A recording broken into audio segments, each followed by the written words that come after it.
Hi folks, it's January, late January. It's cold outside. It's 28 degrees.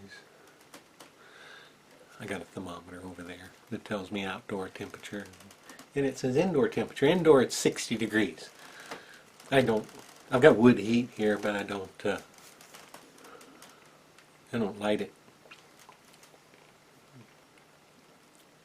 Not all that often. Looks like it's snowing a little bit outside too. As long as the pipes don't freeze, I'm fine. I use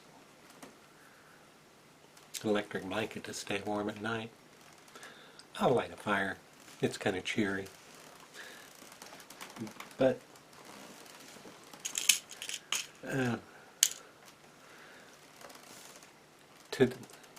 January is a slow season for me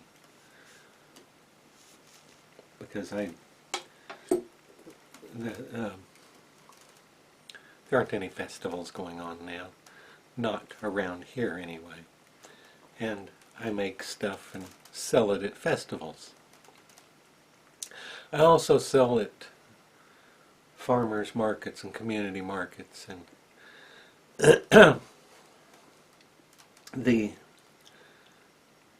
most of those are closed. They shut down in around October, November, sometime there, and there's a lot of Christmas stuff happening, so I can stay busy coming up into Christmas. Everybody wants a Christmas present. But then once Christmas is gone, it gets really slow until things pick back up again. And the markets open April. A few of them stay open year-round, and there's one I will go to tomorrow. It's a small one, but it's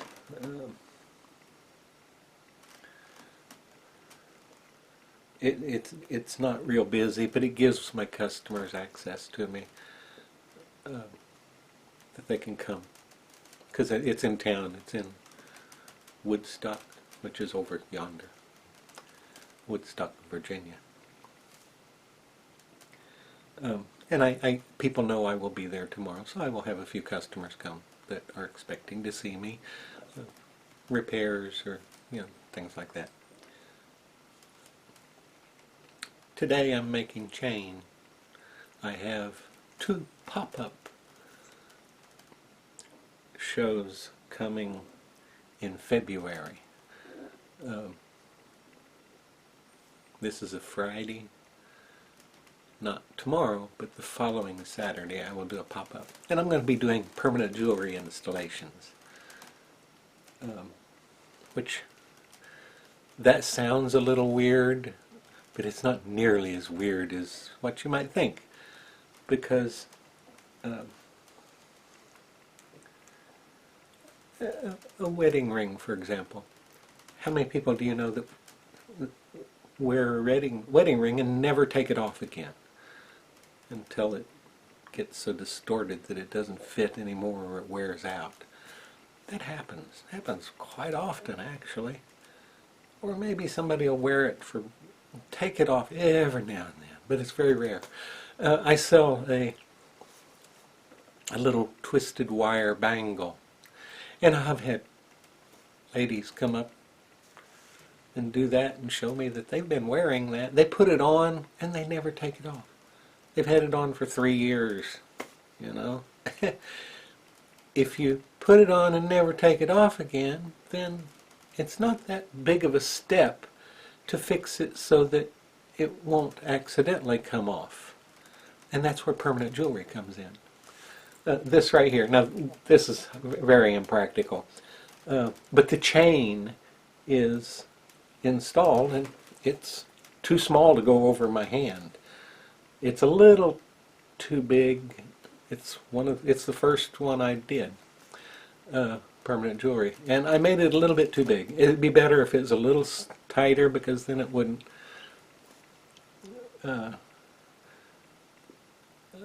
be so apt to like right now, it's on that bone right there, and I think I should not have it touching that bone because, see, it slides down a ways. But this thing's stretched. I'm making it out of dead soft sterling silver wire, and being dead soft, I'm not doing anything to harden it other than stretching it a little bit, and that hardens it some, but it doesn't make it completely hard. And so it's stretching out a little bit. And then I added this silly thing on there. That's a $6 $6 crystal I picked up at a shop, and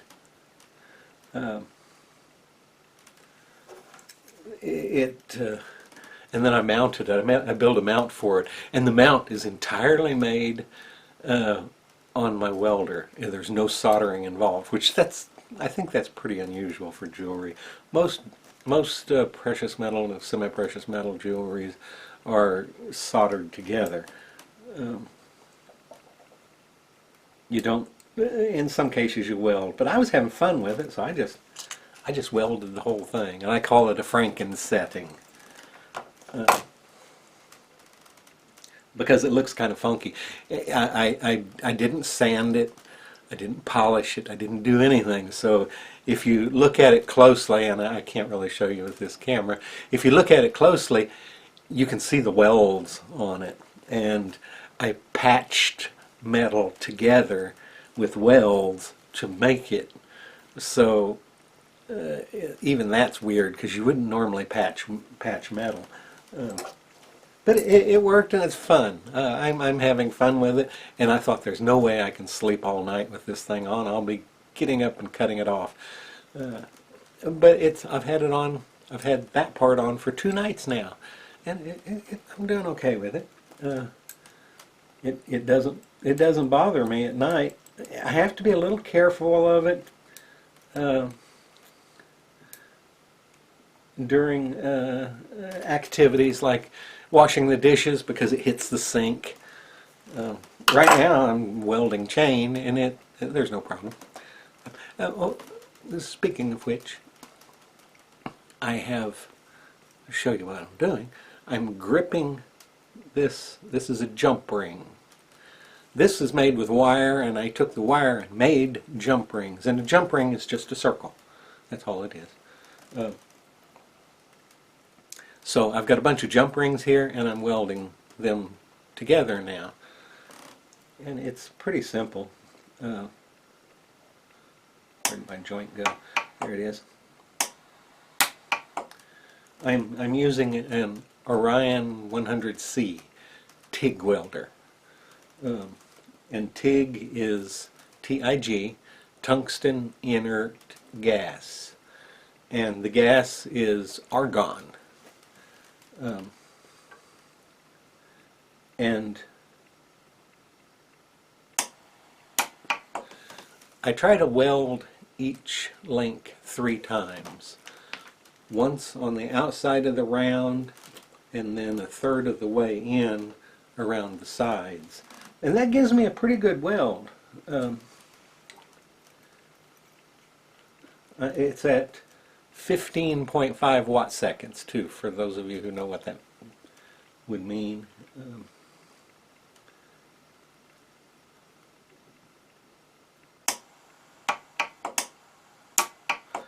And this thing, it can burn you. I'm wearing these, and that's because I was just getting burned so many times that my fingers were getting shiny. And a burn from this thing, as long as you got it down at 15 watts, you get up 100 watt seconds, I think you might actually have something you would feel for a while. But 15 watt seconds, if you get burned with that, it's a little bite. It's like an insect bite, and it's gone in half a second, and you don't feel it anymore. So it's not too serious of a burn, or I don't think it is. And that's done. Down at the bottom of this microscope, there's a little tungsten needle, and that's either positive or negative. I don't know, don't care. And then on the other end of this wire, which is plugged into the welder, I put on a pair of pliers so I don't have to change tools. When they show you using one of these little alligator clips, and you hold it like that, and then you touch this to the tungsten tip, and it goes. The electricity goes in between the stylus, that tungsten tip, and this clip right here. But then you have to take the clip off and do something with pliers to move the metal around so it's where you want it. And that doesn't make sense. Not much. If you got to put the tool down and pick it up, and put another tool to pick it up. I try to do that as few times as possible. And then, so I weld the little rings 3 times, sometimes more, sometimes less, but most of the time 3 times. And then I take these round nose pliers, and that's round, the jump rings are round. These right here, each prong is round, and it tapers down from wide to narrow. And I put that up in there, and then I pull on that link a little bit and try to break it. Now I'm not trying terribly hard, but I'm putting quite a bit of pressure on it. You're not going to accidentally break that by popping it with your hand or brushing your hair or something, because I just proved to myself that this link has been securely welded. Or secure enough for jewelry. This isn't, I'm not building rockets or bridges. I'm building jewelry. So that's about as much strength and as much testing as I need. But you can see I've got a little piece of chain right here now. And this is 20 gauge wire, roughly. And it's relaxing. It's fun to do. If you were to do this yourself, a little tip is that you want the 2 ends of the wire to be as cleanly cut as you can get them. In the instructions for this welder, if you go out and look at the videos on it that'll tell you how to use it, that are by the manufacturer, they show coming together and having kind of I think they call it a Y. There's a Y weld and an X weld, and a Y weld means that the 2 pieces coming together have a taper on each side, and so they're like that, and then you fill up that gap until it's fully round with filler wire. And an X cut has the notch where the 2 pieces come together on top and bottom, and then you would need to fill both sides. I crank up the power a little bit and just go zap, zap, zap. And if you've got those a lot, you don't have to add metal most of the time, not making chain anyway, you don't have to add metal if you've got those 2 ends so they're very flush and they're just as perfectly aligned as you can reasonably get them. And that's why I use these pliers. And then these are chain nose pliers, or yeah, chain nose. And then I've got some flat nose pliers here that I can go like that and go back and forth and get it all aligned. Or if I don't need to put the second pair of pliers on there, I've got this little ring right here. It's got slots in it, and you can put the jump ring in the slot, and then the slot holds one, and you usually hold it like that anyway, or I do. And you can use pliers in this ring, and the ring with the slot will hold the jump ring in place. But if you just tweak your power setting up until it melts enough of that metal that you can't break it again, and if you do that, why bother filling it? These are fairly small chains, and you don't have to.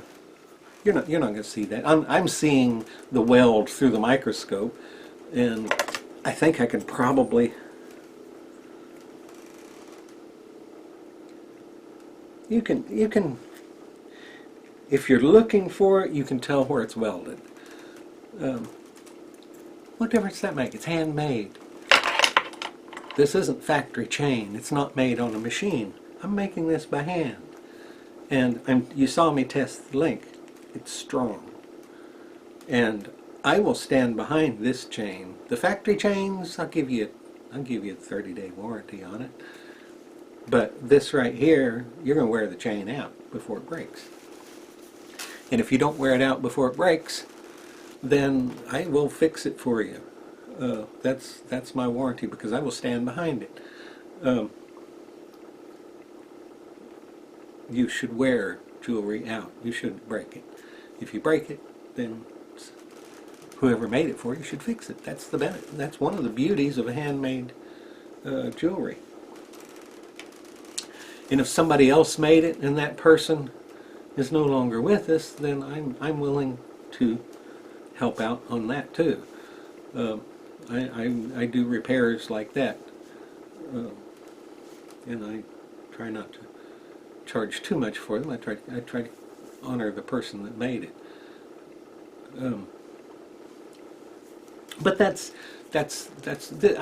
is the kind of thing I would do year round, but now is the relaxed period because it's cold outside, and I'll be outside in the market tomorrow, but I will be getting into my trailer and turning that little propane heater on, and that'll give me, because it's going to be in the 20s in the morning, and I think the high for the entire day is going to be in the low 40s, and right now it's 28, so it's going to be good and solid cold tomorrow, below freezing. And if you're outside sitting doing jewelry kind of things, you're generating enough heat to stay warm. So I get in my trailer, and I've got at least one video out there in my trailer. So I'm not when I do festivals, part of this channel is about doing festivals and the camping experience, and you've seen my truck and that kind of thing. I don't go out this time of year camping in my truck. There's no need to. I'm not going anywhere to a festival and I need a place to stay, so I may go fishing and spend a night in it, but if it's cold enough the water's going to be frozen, there's no reason to go out and go fishing, because I don't do ice fishing. That's not something you do around here because the ice never gets thick enough. I'm rambling a little bit, I guess, but anyway, I wanted to show you